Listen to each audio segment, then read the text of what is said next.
Who's Modeen?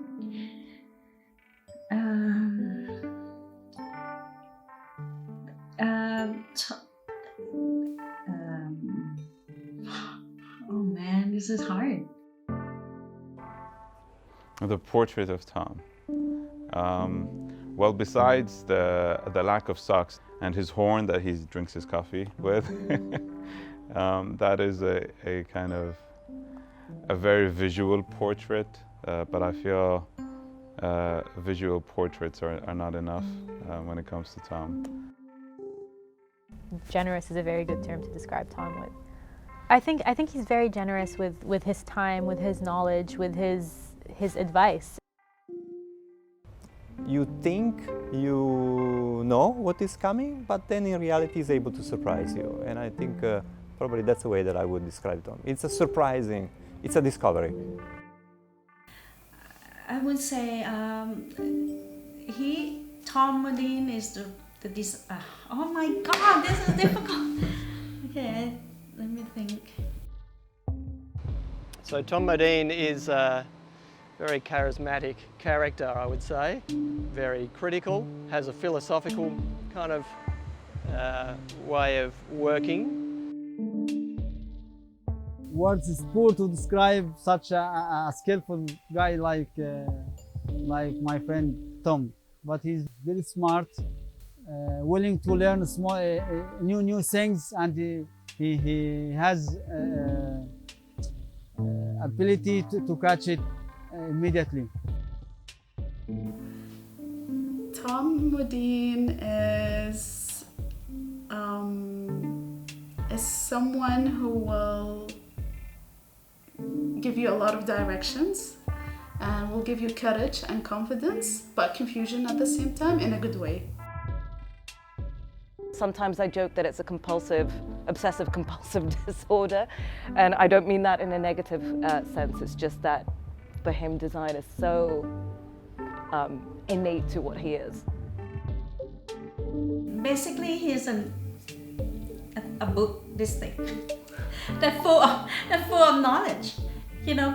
But you cannot just. I don't think you will get to know him by just reading one paragraph. I think you need more time to just, study him. Yeah, I think that is Tom Modeen, a book of knowledge.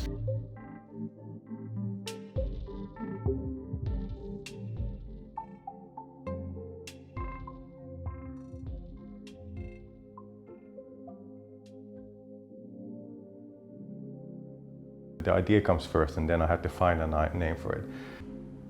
He always challenges this notion of labels, of the default, the status quo. Language is very, very important, that the words he chooses, and he often finds words that aren't even English. I don't know how they're words that could come from a different culture or a different language that sort of give us that prompt to think about our project in a different way. He would agonize over a single sentence for days and rewrite it until he comes up with the verbiage that he feels is precise for this. Because he has specific terminology, vocabulary, and the way he's talk about design. I admire the way he uses the language and labeling his projects. If you're bilingual or trilingual and things like that, I mean, it's interesting having sort of, different words for different terminal, ideas, and they always have a slightly different nuance and understanding of that.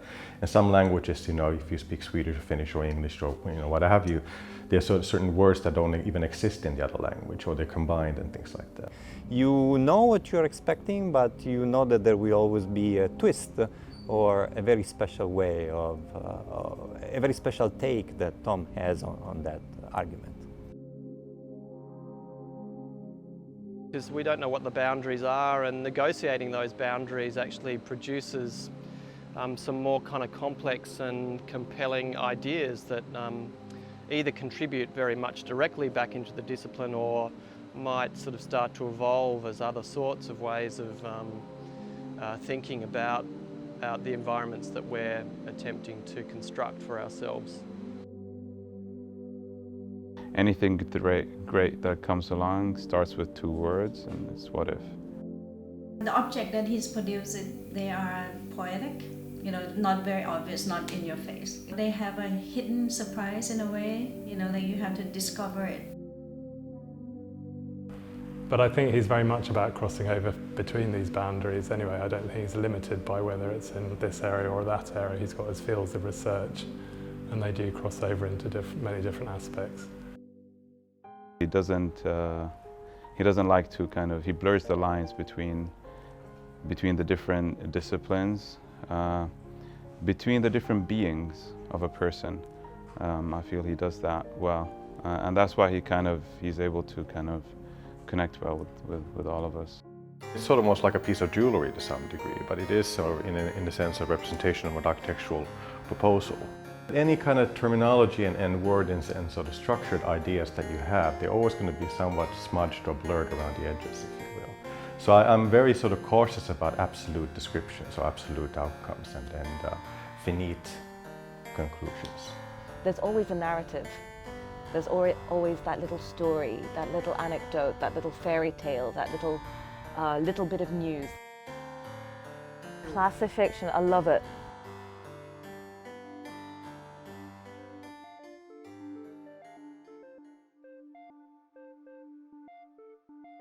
I have more ideas than I have time to conceive. Tom is very restless.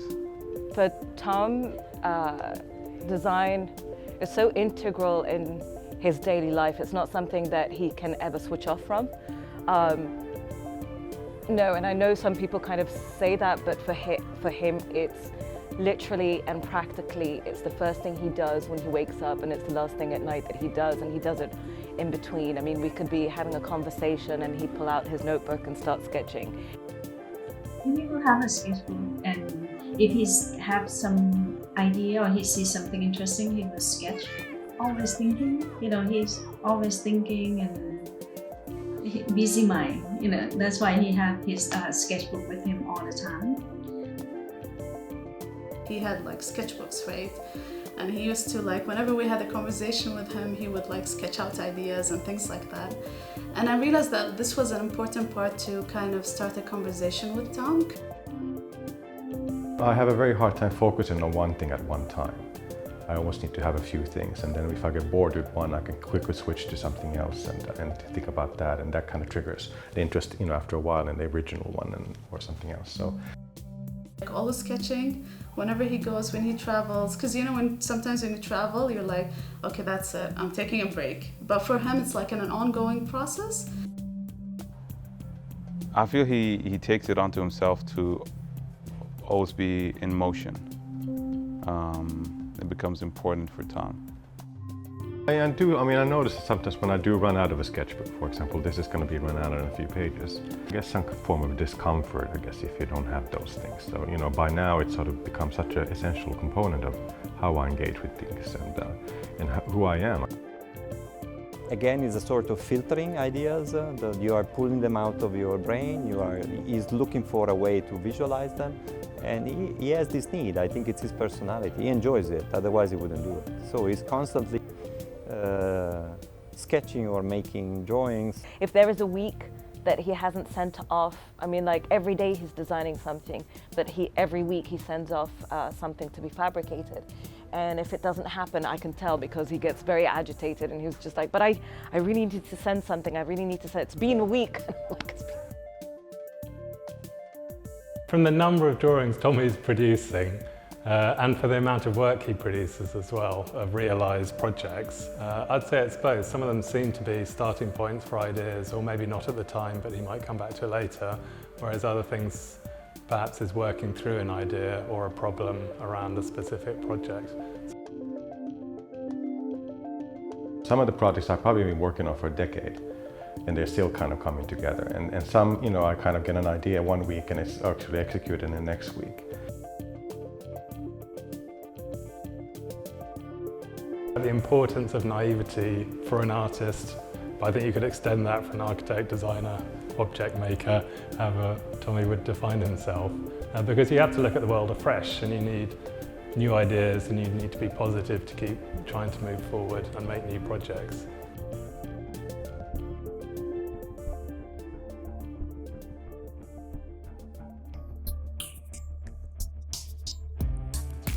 I mean, his use of metaphors and similes comes from this whole idea of having dialogue with different people and disseminating knowledge, making it easier to connect and network.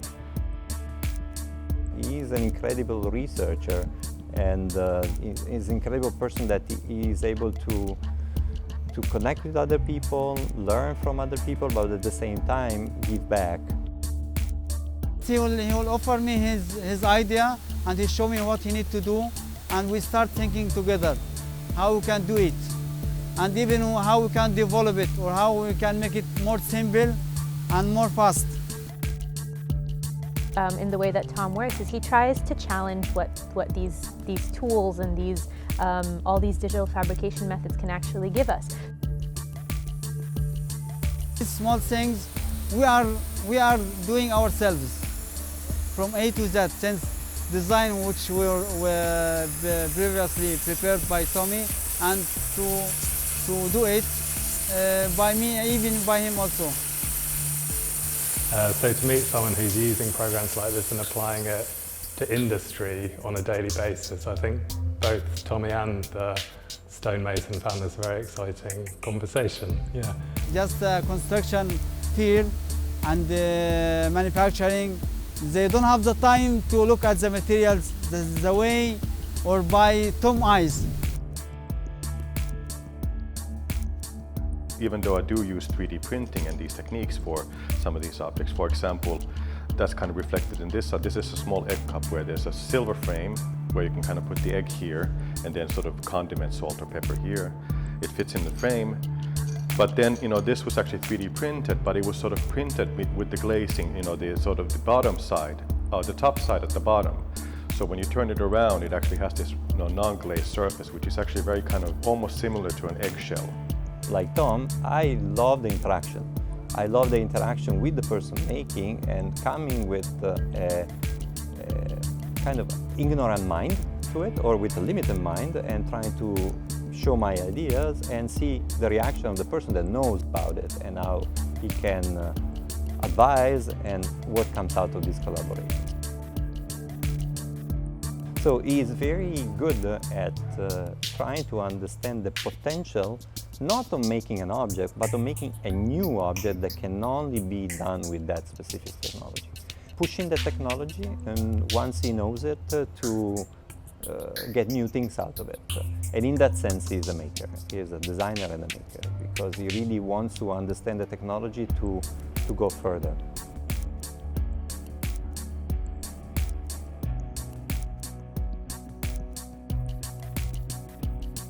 So Tasneem was amazing. There were projects where cars were being sort of taken apart in live format. Pneumatic structures were being built in the grounds. Cameras were being cut in half. So it was pretty experimental, and a diversity of types of practices and ways of working, which was probably one of the most beneficial parts of it.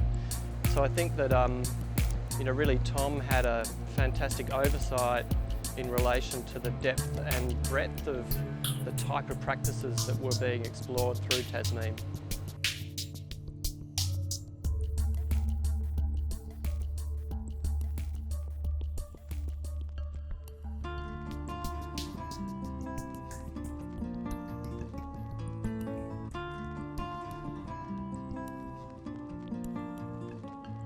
Tom definitely has a very humorous character, which is not evident at all, and is completely hidden to most of people.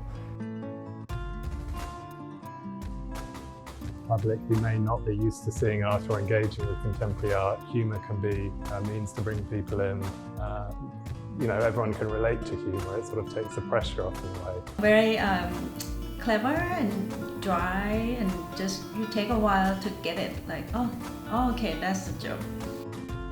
His work is a combination of a very intellectual approach, in a way, combined with a very kind of witty and clever way of doing things.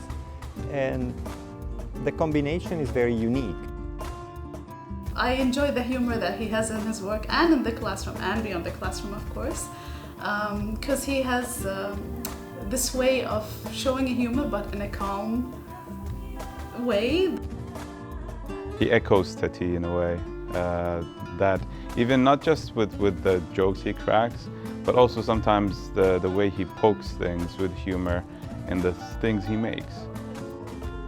Design work should be fun, should be humorous, should have a little bit of a personality, and Tom does that really well in his work. Sometimes, that's what humor is. I mean, it's sort of some kind of reciprocal kind of toing and froing between two ideas, I guess. But yeah, it's very disarming, isn't it? And they make it seem very easy what they're doing together as well because of the humour, I think. As soon as you bring humour in, it seems like, oh, I can imagine making that, or it's much easier to relate to.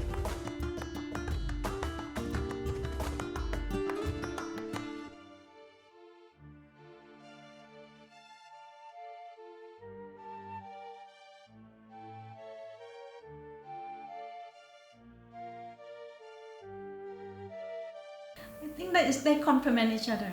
You can, if you see both of them, you can see like yin and yang. Importance of their teamwork is crucial, and it shows in the works that come out of it. We're very, very much together. We're very close-knit, but at the same time, he gives me a lot of space and time and accommodates what I need to do, and I accommodate what he needs to do. But they definitely, when they come together for their work, I think you get this really interesting sort of off-the-wall combination of ideas maybe. So having the serious design along with the sense of humour, maybe that's partly their partnership of trying to combine these very different attributes, and that really works for them very well.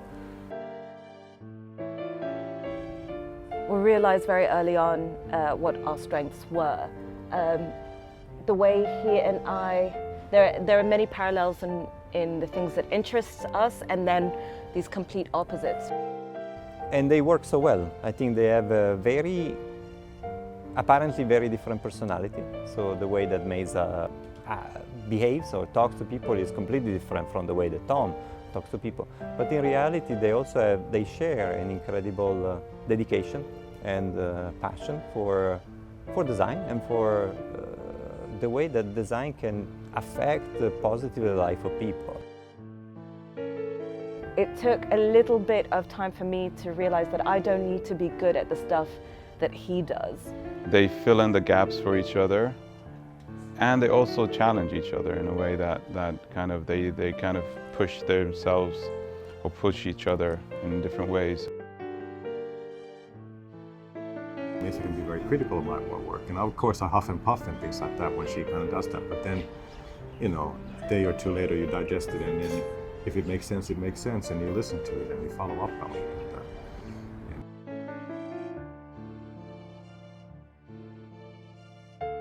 You know that you can get support when you are not so sure about the project, but also you know that you can get feedback or criticism when you are developing. And if you trust the way that they trust each other, it's a very powerful kind of dynamic.